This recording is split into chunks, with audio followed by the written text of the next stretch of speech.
If only the fundraisers that Joe Biden is doing was only with that deplorable guy. But it actually gets worse. So, Joe Biden thinking it's no problem to fundraise from Republicans. Yeah, there's somebody named Hillary Clinton who made that same calculation in 2016.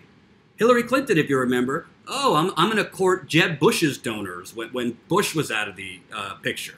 And I'm gonna raise money from Jeb Bush's donors. I'm gonna raise money from Meg Whitman, the former Hewlett-Packard CEO, who's a Republican, who, when she ran for governor of California, her big idea was to basically get rid of Medicaid in California. So Hillary Clinton did a bang-up job. I'm going to raise money from Republicans, and we're going to court Republican voters. And she raised enough money to outspend Donald Trump 2-1, and now we have President Donald Trump. So if these people, and Joe Biden thinks no big deal to take money from Republicans, not just any Republicans, but Republicans that are shitting on, demonetized. Oh! I was so close. I hadn't cursed yet. I'm not going to curse tomorrow. I just cursed, so the swear jar is there for the super chat.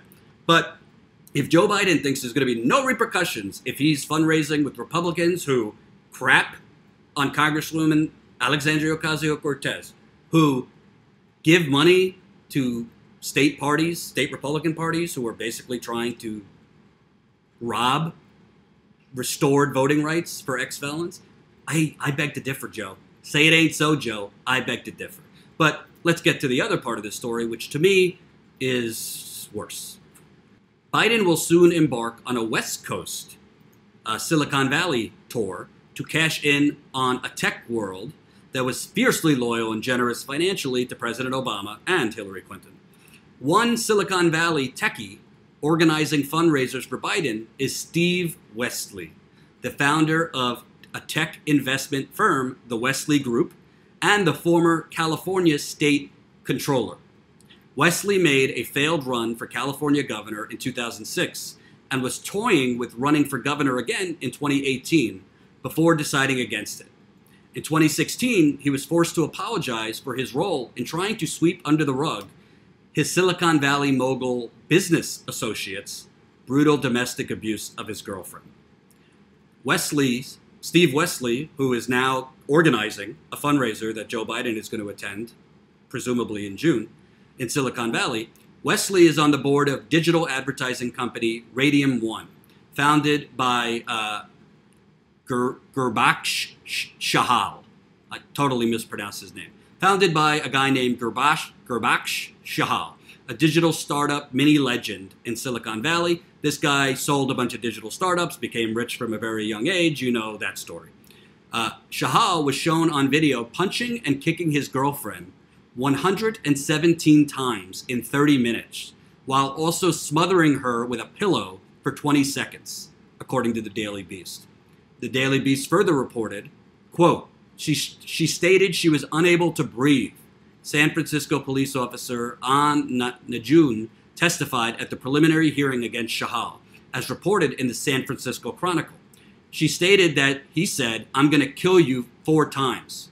She stated she was in fear for her life. Shahal, who Men's Health once dubbed one of the Earth's richest and fittest guys, got support from Wesley. So if you're following me, let's make sure you understand it.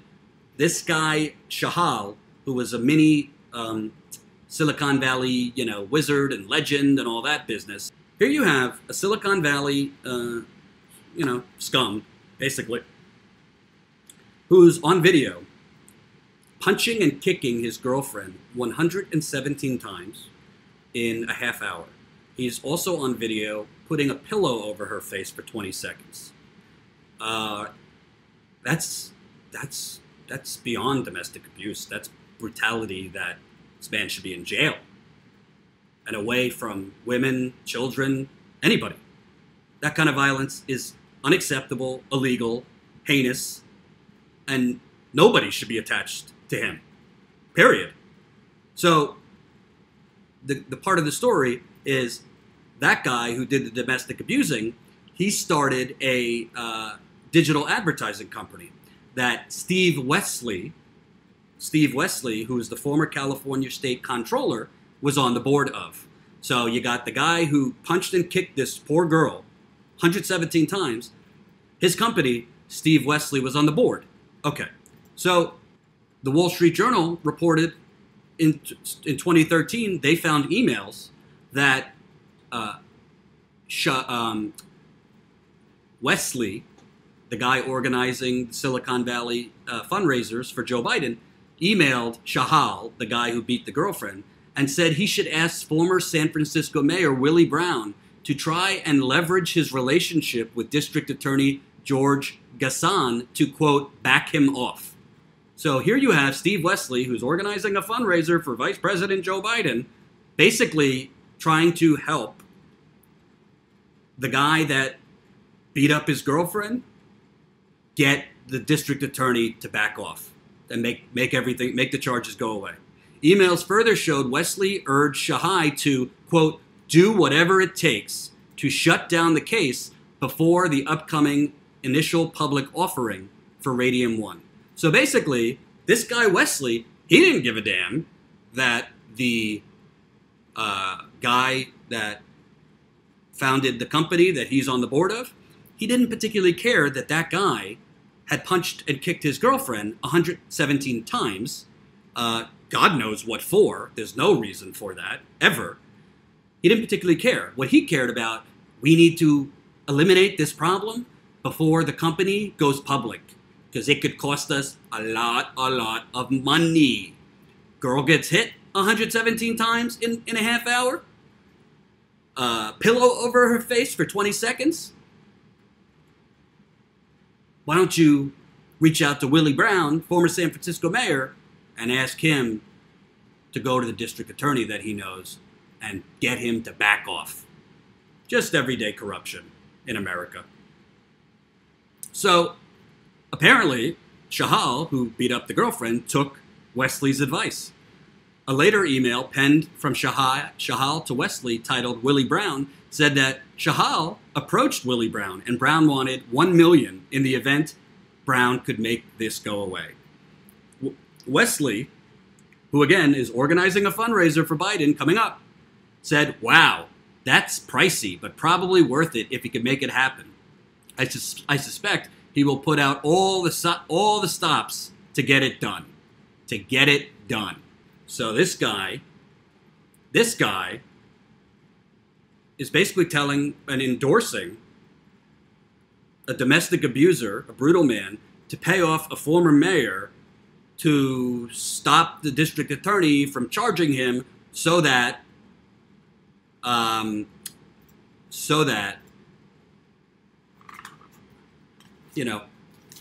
charges go away. Did he immediately go to the board of the company and say, we need to get rid of this guy? He beat up his girlfriend brutally? No. Did he try to do anything to get this guy to be held accountable? This guy could be held accountable, and you could still push the company forward with somebody else leading it. No, he did not. So what you have here, oh, and Wesley, by the way, I don't know the case that well, but apparently the video showing this barbarian beating up his girlfriend 117 times in a half hour was tossed out as evidence. I don't know why. Shahal pleaded guilty to 2 misdemeanors and was then fired from Radium 1. Wesley, who was trying to help Shahal cover it up and is organizing a fundraiser for the vice president, he offered a mea culpa, but that didn't satisfy women's rights champion Gloria Steinem, who advised Wesley not to run for California governor in 2018. He was thinking about running for California governor against current governor, or at that time, candidate Gavin Newsom. Steinem said, don't run for governor, citing his unforgivable, quote, unforgivable attempt to help a domestic abuser resist justice. But this isn't the first Biden donor who's been involved with horrible treatment of women.